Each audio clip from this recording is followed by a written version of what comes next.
mooy forme grave dafa am ay complications. comme yan par exemple complications yi mën na nekk ay complications neurologiques maanaam mën nga am problème des troubles de la conscience mën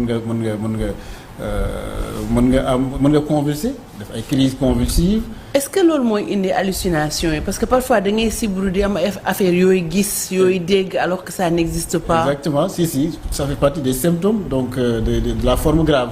ok donc du paludisme. mën na am hallucination mën na am coma mën nga perdre connaissance. comment.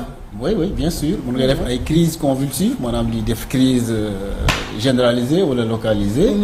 et puis mën nga am aussi ay problèmes respiratoires. mën nga am donc une respiration difficile donc détresse respiratoire. oui mën nga am aussi une anémie sévère maanaam da ngay manqué deret bu baax a baax parce que sibiru aussi doomu jàngoro bi ci biir globule rouge bi lay développé. ce qui fait que su demee ba nga xam ne bëri na trop ci biir globule bi day éclaté loolu la ñuy wax hémolyse. hémolyse boobu nag moo joxe anémie bi moo joxe également ictère maanaam jaunisse li ñuy wax jaunisse. voilà. jaunisse bokkul ak li ñuy wax fièvre jaune. non bokkul. voilà dafa am jaunisse boo xam ne bii sibiru moo koy joxe. am jaunisse boo xam ne fièvre jaune la c'est différent. bokkul voilà yeneen complication aussi mun am ay complications rénales maanaam mën nga am insuffisance rénale. oui bien sûr nga am problème pour saw par exemple voilà yëpp ci complication yi la bokk. donc loolu boo ko amee ak un test positif li ñuy wax forme grave maanaam paludisme grave. paludisme grave nag traitement bi c'est différent de la forme simple.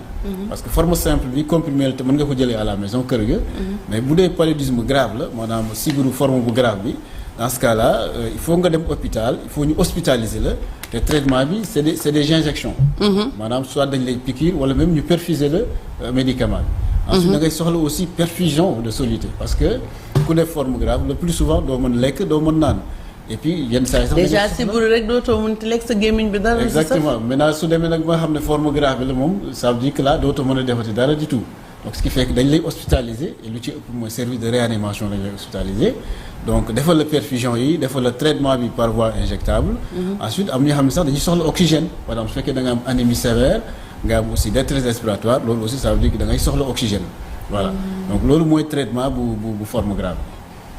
forme grave man xaw man parce que paludisme buy egg ci bopp cerveau bi rek lañ doon xalaat. nekk paludisme au niveau bu yeggee ci cerveau bi mais je pensais pas qu'il y avait autant de choses. yu mun a arriver nit ci ndax paludisme. oui forme grave bi mën na atteindre cerveau bi mën na atteindre poumon yi mën na atteindre même cœur bi cœur bi. boo leen gisee seen yaram tàng dem leen hôpital wala bu xale yi tàng li moom war a sol. si vous permettez pour passer vraiment en fait faire une petite sensibilisation. forme grave bi parfois même malgré le traitement l'évolution peut être fatale alors que forme simple bi c'est toujours. que genre il y a pas de retour à l'état normal. même malgré le traitement parfois. dafay bàyyi ay séquelles. dafay bàyyi ay sabu bàyyi ay séquelles wala boog évolution vers le décès.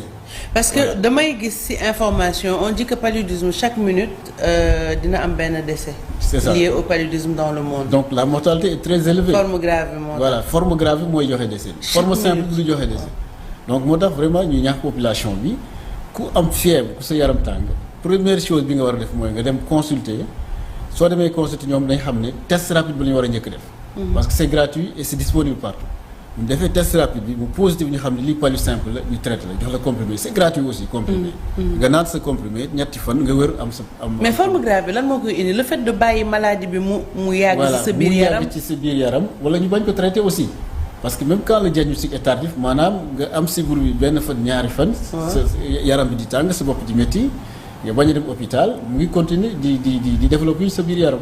mën nga xëy rek voilà am coma wala ngay def ay crise voilà moo tax sa yaram bu tàngee rek premier réflexe bi mooy consultation boo demee ñoom xam nañ ne directive programme national palu mooy ku sa yaram tàng li nga war a njëkk xalaat médecin bi mooy palu lay def su boobaa nga def test bi moo lay permettre effectivement si c'est positif palu la si c'est négatif du palu nga ut beneen cause mën na doon une grippe mën na doon une infection une méningite ou bien même une autre infection bactérienne ou virale mais en tout cas le test rapide moom ça doit être systématique.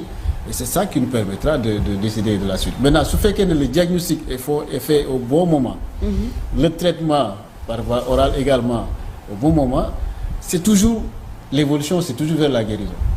Voilà. Maintenant suñ ko traité wul nag wala diagnostic bi nekk un diagnostic tardif maanaam nga yéex a dem consultation te dans ce cas là lay def ay formes graves te forme grave bi moom comme ni ma la ko waxee rek mën nañ ko traité dañ koy traité am na traitement c'est gratuit traitement bi mën na favorable maanaam mën nga ci jaaree wér mais wér bi aussi mën nga ci am ay séquelles aussi. ou bien nga jaaree ci. donc daal n'hésitez pas à chaque fois que fièvre. bu ngeen ko gisee nii. dem leen directement parce que souvent am na nit yoo xam ne dañuy ne demuñu hôpital parce que suñu demee itam ñu jox leen ordonnance et tout ça duñ ko mën a jënd tout est gratuit bu ngeen demee ci hôpitaux publics n'est-ce pas. pour palud. lépp gratuit pour paludisme. que ce soit test bi traitement peu importe forme bi. voilà n'hésitez pas. Please, pitié, s'il vous plaît. Restez pas chez vous. Donc, parce que forme grave, ça me fait peur.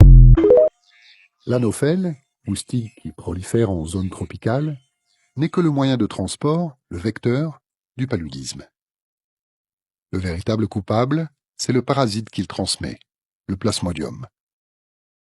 La femelle anophèle pique la nuit pour se nourrir de sang humain. Si sa victime est déjà infectée, le moustique aspire avec le sang de nombreux parasites. Une fois dans l'estomac du moustique, les parasites se reproduisent, se divisent et migrent vers les glandes salivaires. À l'occasion d'une piqûre, les parasites infesteront le sang de leur nouvelle victime.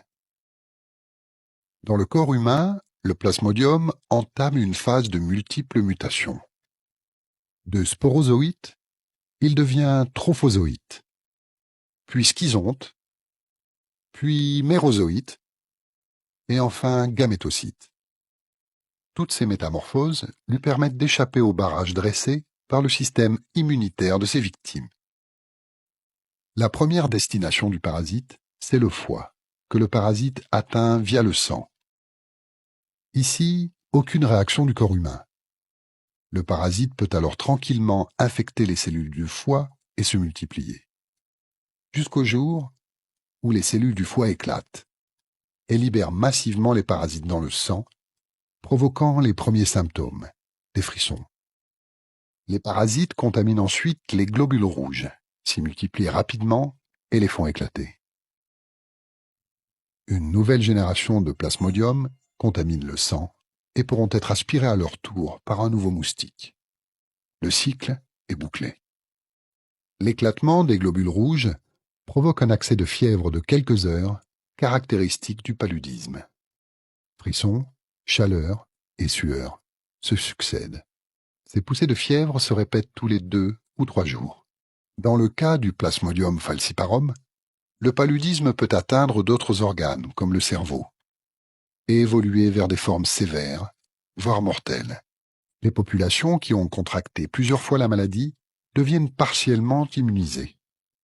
Les jeunes enfants dont les défenses immunitaires sont en construction et les femmes enceintes dont le système immunitaire se modifie lors de la grossesse risquent le plus un paludisme grave et la mort.